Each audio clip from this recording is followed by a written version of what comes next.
Mga ka-apple, magandang araw po. So, meron pa rin po talagang pumupunta doon sa nursery area po natin na gusto nilang makita yung apples. Yun nga lang, medyo malayo po yung farm sa mismong nursery po.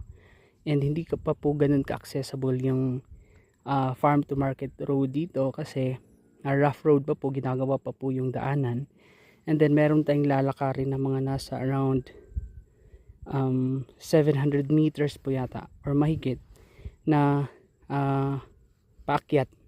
So galing po dun sa baba, aakyatin po natin itong farm.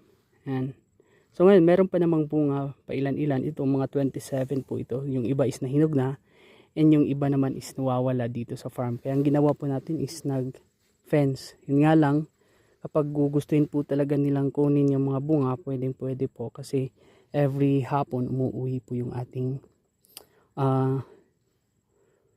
farm worker.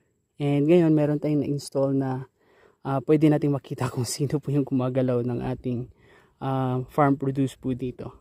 So meron tayong ini-install na dito sa farm. And so talagang yun, merong isa po dun na fruiting na sana. Kaso ngayon pinuntahan ko, wala na po lahat yung bunga, ubos.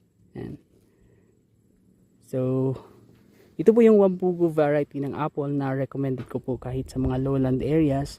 So ang pinakamababa yata nitong nataniman as recorded is mga nasa 10.8 meters above sea level. And also meron din pong mga 100 meters above sea level. So pwede pong mataniman itong variety na to ng apple. So yun lang. Thank you.